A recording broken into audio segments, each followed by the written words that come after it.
Welcome to my YouTube channel all about pharma. आज के video में हम लोग देखेंगे पार्किंसन डिजीज़ के बारे में, उसके सिम्टम्स, कॉज, ट्रीटमेंट एंड उसको हम किस तरीके से मैनेज करेंगे। आज हम इस वीडियो में पूरी तरीके से डिटेल में स्टडी करेंगे। So let's get start to the video. So let's start with the definition. What is Parkinson disease? Parkinson disease is a chronic and progressive movement disorder.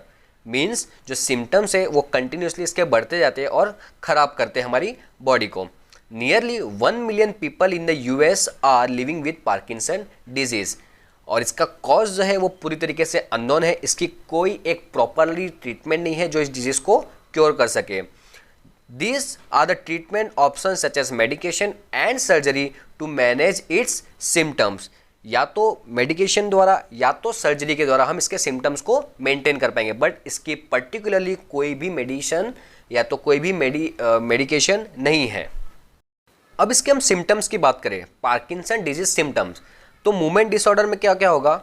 ब्रेडिकाइनेजिया, akinesia, rigidity, tremor, dyskinesia and freezing of gait. And cognitive and behavioural disorder की बात करें तो होगा dementia, depression, hallucination. Then दूसरे symptoms होंगे हमारे sensory, sleep और emotional problems. ये सारे सिम्टम्स हमें पार्किंसंस पेशेंट्स में देखने को मिलते हैं। तो अब हम बात करते हैं इसकी पैथोफिजियोलॉजी की। पैथोफिजियोलॉजी मतलब ये होता है कि ये डिसऑर्डर या तो कोई भी बीमारी या कोई भी डिसऑर्डर हमें किस तरीके से होता है। तो पार्किंसन डिजीज़ की पैथोफिजियोलॉजी में क्या होगा कि या तो हम कोई भी एंटीसाइकोटिक ड्रग ले रहे हो, या तो एनसीफिलाइटिस कॉज हुआ हो, या तो कोई दूसरे कॉज हो, वो क्या करेंगे, हमारे सब्सटेंटिया निग्रा को अफेक्ट करेंगे। अब जब सब्सटेंटिया निग्रा अफेक्ट होगा तो उसकी वजह से क्या होगा, जो भी डोपामाइन जो न्यूरॉन्स प्रोड्यूस करते हैं वो खराब हो जाएंगे। उसके खराब होने की वजह से क्या होगा कि सब्सटेंटियल डोपामाइन का जो अमाउंट है वो रिड्यूस हो जाएगा, यानी फिर वो इनहिबिटरी इफेक्ट देगा। देन जब वो इनहिबिटरी इफेक्ट देगा तो उसकी वजह से ACH यानी कि एसिटाइल कोलिन वो इंक्रीज होगा। सो एसिटाइल कोलिन की इंक्रीज होने की वजह से क्या होगा, वो एक्साइटरी स्टेट में आ जाएगा और बैलेंस नहीं बना पाएगा। जब बैलेंस नहीं बना पाएगा तो हमारे वॉलंटरी मूवमेंट को कंट्रोल करने में डिफिकल्टीज होगी। सो इसकी वजह से हमें पार्किंसन डिसऑर्डर कॉज होगा। आप इस इमेज में देख सकते हैं डिफरेंस कितना है नॉन पार्किंसन पेशेंट के ब्रेन में और पार्किंसन पेशेंट्स के ब्रेन में। अब हम बात करते हैं इसके डायग्नोस्टिक टेस्ट की कि हम इस पार्किंसन को किस तरीके से डायग्नोस कर पाएंगे। तो पहला ऑप्शन है हमारे पास ब्लड टेस्ट। अब ब्लड टेस्ट हमें क्या मदद करता है फाइंड आउट करने में कि वो बॉडी की हमारे दूसरी कंडीशन को चेक करने में हेल्प करता है, जैसे कि एबनॉर्मल थायराइड हार्मोन लेवल और या तो लीवर डैमेज। दूसरा ऑप्शन है हमारे पास MRI या तो CT स्कैन। अब इस स्कैन के द्वारा जब MRI या CT स्कैन जब होता है तो हमारे पास एक ब्रेन की इमेज आती है, तो उसमें हम देख पाते हैं कि हमारे ब्रेन ट्यूमर तो नहीं है, कहीं ब्रेन स्ट्रोक तो नहीं हुआ है। तो ये हम MRI या CT स्कैन के द्वारा हम पता कर सकते हैं। थर्ड जो ऑप्शन है हमारे पास वो है पॉजिट्रॉन एमिशन टोनोग्राफी स्कैन, जिसको हम बोलते हैं PET स्कैन। अब ये क्या करता है कि एक इमेजिंग टेस्ट यानी कि इसमें एक इमेज बनती है जिसमें हम ये डिटेक्ट करते हैं कि जो डोपामाइन का लेवल है ब्रेन में वो प्रॉपरली है या नहीं, एक्साइटरी हो गया है या बहुत लो हो गया है। तो ये हम PET स्कैन के द्वारा पता करते हैं। सेकेंड ऑप्शन है हमारे पास सिंगल फोटोन इमिशन कंप्यूटराइज्ड टोनोग्राफी, इसको हम शॉर्ट फॉर्म बोलते हैं SPECT स्कैन। अब इस SPECT स्कैन को हम लोग एक तरीके से DAT स्कैन बोलते हैं, जिसको हम बोलते हैं डोपामाइन ट्रांसपोर्टर स्कैन। सो इसमें क्या होता है कि जो भी हमारे पास जो भी इमेज आता है, जो भी स्कैन होके आता है, तो डॉक्टर प्राइमरली इसके साइन एंड सिम्टम्स पेशेंट के कंसिडर करता है और उसको उस तरीके से डायग्नोस करता है। यहाँ पे हमने बात की डायग्नोसिस की।